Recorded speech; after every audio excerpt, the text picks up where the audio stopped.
MultiGreen, building attainable, sustainable, and tech-enabled multifamily real estate through impact investing.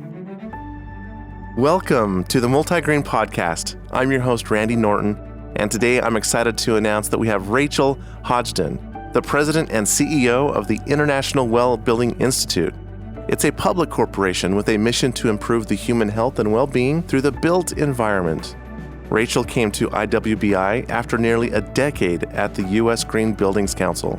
While there, she was the director of the Center for Green Schools.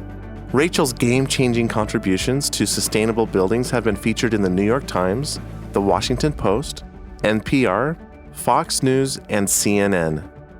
Rachel is a frequent guest lecturer and instructor at the Harvard School of Public Health Center for Health and Global Environment, and has lectured at Harvard University's Kennedy School of Government. And today, she's with us on the MultiGreen podcast. Enjoy our conversation. Rachel, thank you so much for being with us today. Thank you for having me. I don't think many people know this, but Well is adopting faster. In fact, 37% faster than LEED ever did. Why is that? Well, let's start here. There's tremendous ROI associated with building and operating sustainably, but perhaps we've gotten the methodology for measurement and accounting wrong. We know that on average, a business spends about 90% of its annual operating expenses on its people, and only about 2% of its annual operating expenses on things like facilities and operation. But that doesn't mean that making upgrades to our facilities and operation has limited ROI because of it. There's some really amazing research that came out recently from PNNL, a lab out in the Pacific Northwest by a researcher named Nora Wang. She calculated the 10-year net present value for a traditional energy efficiency retrofit. And then, and this was all unbeknownst to us, we found out later, she took the Well criteria and she layered it on top of those assumptions about savings for the retrofit. So same retrofit, but different way of calculating value. And what she was able to find was that the net present value with health benefits layered on top of it had somewhere between 50 and 100x the ROI of the energy efficiency project alone, or rather the way in which a project was calculating its value based on energy and water savings alone. So, I think what we've done with Well is we've taken a people-first approach to buildings, whereas, of course, products like LEED, and I should do a full disclosure, I came from the organization that created LEED, but products like LEED have always taken a planet-first approach. Both are extraordinarily important, but if you're focusing on what the ROI will be to your business, you can't leave people out of the equation. So we've brought a finer focus to categories that were typically either underrepresented or not addressed at all in green building rating systems, like nourishment, physical movement and fitness, mental health and well-being, and other aspects that would show up in green building, but expressly through the lens of human performance and productivity, like lighting and acoustics, taking that same perspective that green building historically has, but applying a health lens on top of it. I love it. So you're promoting 7 categories: air, water. 10, actually. Oh, how many? This just in. We promote 10 categories, or what we call concepts. Well, version 1 had 7, but we just released the final version of what we call Well V2 to market. Wow. And we've not necessarily introduced new themes, but we've reorganized them and deepened our commitment. So for instance, we introduced the category of community and further dimensionalized a couple of other domains of human health to provide greater focus, including to be able to address them both sufficiently. That is tremendous. I did not know that, and I should know that. Not to worry. So 7 categories now to 10. Yeah. Well, we announced MultiGreen with Delos and your parent organization back in July that we would incorporate Well in all of our properties by 2022. And so we are now putting in the pre-design work necessary to qualify for certification on these properties, and we're really excited about it. A lot of the stuff just takes a lot of time. Some of the conversations we've had internally is, okay, we know LEED, we know Green Globes, and we know that there's financial incentives through tax abatements or long-term debt, incentives, tax credits, or even, like you said, better operating efficiencies. Do you see the day when property owners will be able to monetize or publicly benefit from healthy occupants? I know you mentioned it earlier, but how can we get this more out into the mainstream? I mean, in a way, we're already monetizing it, right? Because when you have occupants that are happy in their experience, they are pleased with the places where they're living, you're likely to see improved retention and faster ability to fill units, for instance. As a business, when you've made a broader commitment, even to your employees, to those who are working in those spaces or in your other administrative buildings, you're monetizing that through the benefits that you're delivering to your staff that often show themselves in terms of reduced turnover or fewer sick days, lower healthcare expenses. So the point is, like, the ROI is already there. We can definitely add a lot more into the equation, but not so much to steepen the value proposition, but to make the invisible visible. So I think where the trajectory is going is providing you and other developers like you a much more enhanced ability to analyze and extrapolate building performance data in combination with data related to human health and performance. In other words, I think that we need to do a little bit more of the legwork in tandem with our customers in order to better tell the story of that ROI that anecdotally we know to exist across the board on well projects. The stories that come in are just tremendous. It's only recently that we really have a data set where we can start to look at things in combination and go with our customers and with their research partners, oh, that's interesting. These 7 well features spread across a portfolio of 4,000 buildings. The buildings that are achieving those particular features, they're seeing 4% lower turnover, Yeah. or they're seeing on average 1 fewer sick day per person. That's the way that I think we're going to monetize this. Sure, we'll pursue some other legislative, for instance, or policy-based incentives, but I think all the incentive is there for businesses across every sector to prioritize health and well-being. And in a lot of ways, the pandemic taught us all that. What has changed, in your opinion, with this year being 2020, the global health pandemic? You mentioned that Well 2.0 has come out, and we've expanded from 7 categories to 10. Do you anticipate any additional changes coming post-pandemic world? What was really stunning about our effort to do a scan of the Well version 2 pilot with our community, 600 individuals from more than 25 countries raised their hand to be a part of our COVID-19 task force, from epidemiologists to building engineers, a previous head of China CDC to a former US Surgeon General. We just had such incredible support. We called upon them to do with us a scan of the Well V2 pilot and identify what are the additional ways in which we could fortify the system and those that use it and embolden them in the fight against COVID-19. What was so fascinating was how little changed, because the very same strategies that we recommended by way of well criteria prior to the pandemic to address indoor environmental quality and to lower the risk of transmission, for instance, of the seasonal cold and flu, those are the very same strategies, practices, and interventions that are recommended by top public health care and research institutions and scientists for COVID-19. There wasn't that much that needed to change about well, but one thing that we saw was not only a tremendous increase in demand for well writ large. We've been registering between 1 and 2 million square feet of real estate every day since the pandemic started, from across more than 60 countries. But here's what's even more stunning.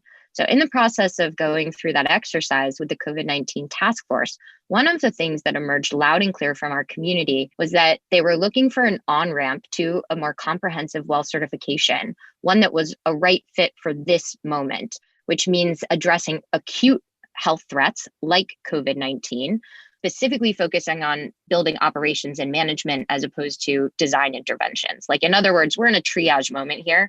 We got to take care of the most urgent needs first. So we took a subset of well features and we launched that as a new rating, a kind of on-ramp to a complete well commitment called the Well Health Safety Rating. And again, that's to address acute health threats within the built environment through operations and management. We have had nearly 600 million square feet of properties register for the Well Health Safety Rating in the space of just a couple of months. it's been staggering. And a lot of the reason behind that exponential growth is because organizations like yours are making commitments across all of their assets. Banks are making commitments across their corporate headquarters, their bank branches, their storage facilities. School districts are making wholesale commitments across all of their schools. Corporations are making commitments across their offices and retail spaces. Multifamily home developers, with MultiGreen in the lead, are making commitments to only build people first spaces from here on out, and leveraging well health safety as a kind of on-ramp to do that, and as a tool for addressing the confidence gap that exists in welcoming people back to our spaces and making sure that they feel protected in those spaces. That's a tremendous response. Thank you for sharing that. I know in your past, you mentioned that studies show how test scores improve for kids when their environment improves. When you start looking at the occupant environment, what kind of metrics should we look at so that we can improve and even have these type of test score results? Well, first of all, having come from a background in education, I'll just give a small clarification there. I would be hesitant to promise that any kind of improvements, for instance, to a building or a space would improve test results, for instance, but there are a variety of enhancements to the built environment that have been linked to improved performance, improved problem solving, improved cognition, ranging from enhancements to acoustics to enhancements to air quality. And in fact, that body of literature has existed over decades. And what we've done with Well is really summed those together. So when you apply that to multifamily setting, I think the kind of metrics that you're really interested in are much more native to your business performance metrics. They're metrics like, what is the rate of resident turnover? What's the average time that it takes to fill an empty unit? If you're a developer and you're handing over those properties to a different body for operating them, what's the premium that you're able to realize by offering these people first strategies and amenities and so forth? How does it impact the valuation? If you have a combination of portfolio properties, how does it enhance your performance across a metric like GRES, for instance, the ESG benchmark for real estate? But I think the other thing that often goes overlooked, and especially in the case of residential, is asking the occupants about their own experience and leveraging that into insights for future developments and for enhancing ongoing operations. It turns out that you can't objectively measure thermal comfort. You have to ask people what their own experience is in the space. And one of the things that we found when we were developing our Well community standard, that's designed for developers that really are having control and influence over the places and spaces between the buildings, was that this whole notion of engaging upfront with the community through the integrative design process before breaking ground, before the permits, to ask them, what is it that's ailing you? What is it that you want to see? What is it that's a priority to you? Was not only foreign, but many of the developers were expressly resistant to bringing in that element of dialogue. I think we've got to overcome our fear and recognize that when we build spaces that are responsive to the needs and desires and wants and challenges of the community, that those are ultimately going to perform better as assets. And I think you have to have the data to make those decisions, competing on analytics or analytics at work. Yeah, that's right. That's exactly it. And I asked once one of our advisors and governance council members, Risa Lavisa Moret, who is the immediate past head of Robert Wood Johnson, one of the top funders of public health research in the world. I said, how do you measure a culture of health? Like, what are those metrics? I was sort of asking her a similar version of the question that you asked me. This is the woman who, during her tenure at Robert Wood Johnson, they coined the term culture of health. And she said, it has to be a balance of quantitative and qualitative measures. That's, taking the pulse of the building, but also taking the pulse of the occupants in the building. Well, thank you for that. I know that our goal at MultiGreen is to impact our communities. Do you have any thoughts on how we could best impact our communities? One of the most important ways to impact a community is to start with a really good baseline. And there are a lot of different tools and indices out there, from IHME's Global Burden of Disease out of the University of Washington to some of the tools that Enterprise Community Partners has created to really hone in on health metrics at a zip code level. It's really dangerous to make broad extrapolations or assumptions about how to apply public health interventions at the local scale. It requires, in order to build those responsive structures, those responsive communities, it requires a deep understanding of that baseline. And then once you have that, once you understand where the greatest risks and issues are within the community, is it obesity because it's located in a food desert? Or is it social justice and health equity? Or is it purely safety issues that are of primary concern? Is air quality of the greatest import? You can then overlay the well scorecard atop of that. It's designed to be a flexible roadmap. We call it like a choose your own adventure. And ideally, what developers and building owners are doing is they're overlaying the public health stats, the public health vitals of the community in which they're going to build or in which they're going to operate. They're layering that atop of the well scorecard to identify the features that matter most, and they're selecting those in the pursuit of certification. I know that LEED has done a tremendous job at putting Crosswalks together for WELL certification. Are you aware of any projects that pursued Green Globes and then also pursued WELL? Well, first off, our amazing team at IWBI recently published 19 crosswalks with LEED and with other systems in the refresh or the birth of WELL version 2 out of pilot.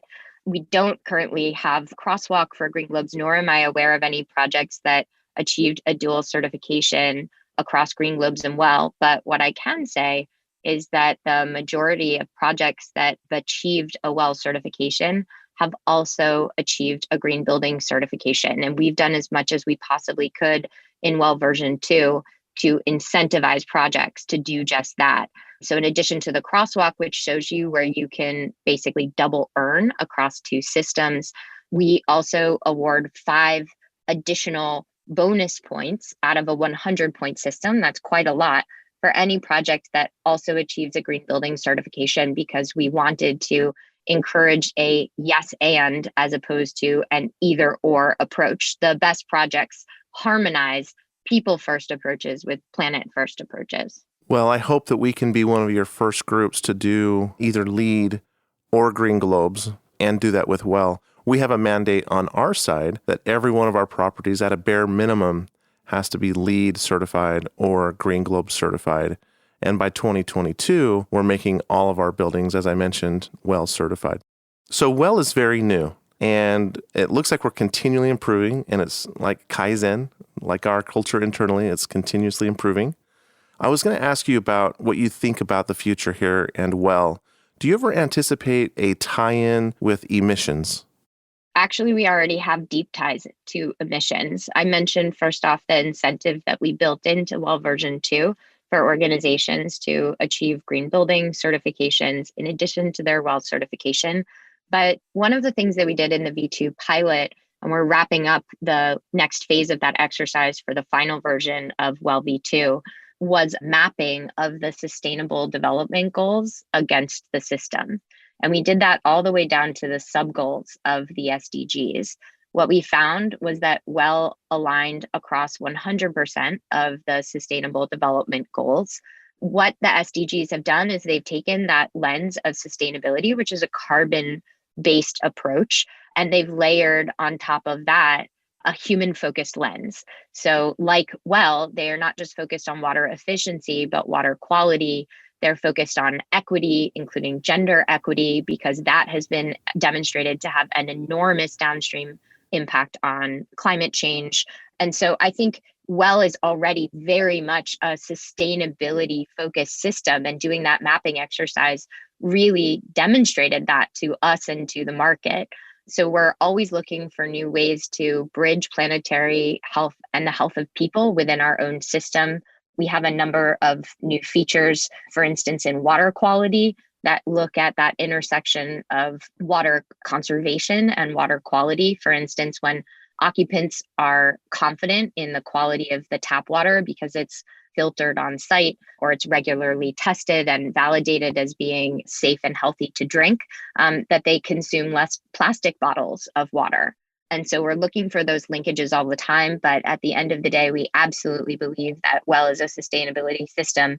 In fact, our executive chairman who also happens to be the founder of USGBC and the past CEO of both USGBC and IWBI, he likes to call the movement that IWBI is leading the second wave of sustainability, with that people first approach that calls people to action in a different way. Because if we've learned one thing over the last 20 years about climate change and the movement to address it, it's that intellectual agreement alone isn't inspiration to act. Just because you believe that climate change is real doesn't mean that you make different choices. But when we filter these things through a human lens, we call upon that universal imperative that we all share, that desire to ourselves be healthy, for our families to be well, and for our businesses and communities to be thriving. I love that. Thank you so much, Rachel. Well, I want to ask you two last questions, if I may. And we ask this to all of our interviewees. And the first question is going to be, how do you find your green? Locate that green for you. So in the spirit of MultiGreen, what are a few of your favorite green things? I love that question. So before coming to IWBI, as you mentioned in my introduction, and I've mentioned in this interview, I was working at the U.S. Green Building Council, and there I was the founder and director of the Center for Green Schools. So I had this opportunity to visit schools all over the world. Some of them were the most sophisticated and technologically advanced schools that had all the bells and whistles, living walls and living machines and net zero and hydroponic gardens. But the greenest schools that I ever saw didn't have a LEED certification. They were in developing countries, or sometimes in the United States, in certain places that are further off of the grid in more remote parts of our country. It's hard to imagine, but even some schools in the United States still function without electricity and running water. The schools that I saw in those remote areas of our country, but also in other countries as well, they're built out of materials that are local, with properties that keep you warm when the weather is cold or keep you cool when the weather is hot.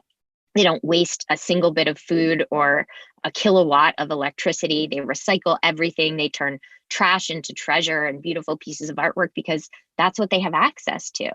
And so these schools and the students who learn in them, they really stick with me because they just have the lightest of footprints and are educating true sustainability natives, students who every day make choices to use what they need as opposed to what they can, and who respect the land and the water and the future. I think in a lot of ways, sustainability is that return to fundamental intelligence we all have about living in harmony with nature, and this notion that we have an obligation to give back to the earth as much as we take away. So, I'm not proposing that we return to a state where we don't have electricity and running water in our buildings, but we can learn a lot from these schools. We can take steps toward building and operating regenerative structures and regenerative organizations that produce more energy than they use, that regenerate the very land and soil that they sit upon, and that just generally give more than they take away. Rachel, we are following your lead, and you definitely have the spirit of MultiGreen. Thank you. I get the feeling from what you've told me that that's a high compliment. Absolutely. Now, the last question for you. So we're at the end of 2020, and MultiGreen is at the end of its very first year of operations. As you know, we publicly launched from Davos at the 50th World Economic Forum, and we publicly announced that MultiGreen would improve the state of the world by constructing 40,000 attainable, sustainable, and tech-enabled homes. If you had one wish for MultiGreen, what would it be? I think you already made my wish come true, which is your wish as well, pledging to make all of your homes WELL certified by 2022 and into the future. So I'm just so excited about the scale of that commitment and the scale of change that offers up to so many communities. And I look forward to partnering with MultiGreen to provide you with that evidence-based framework for people first homes and recognition for your many and ever accruing achievements related to advancing health and well-being in the places where we spend the majority of our days. Rachel, I'm going to do my part to make sure that your wish comes true. Thank you so much for being with us today. Thank you so much for having me. Thank you for listening. Join us as we build 40,000 attainable, sustainable, and tech-enabled multifamily homes by 2030. And if you like the content you're hearing, hit the subscribe button. Follow us at Think MultiGreen and sign up to learn more at www.multi.green.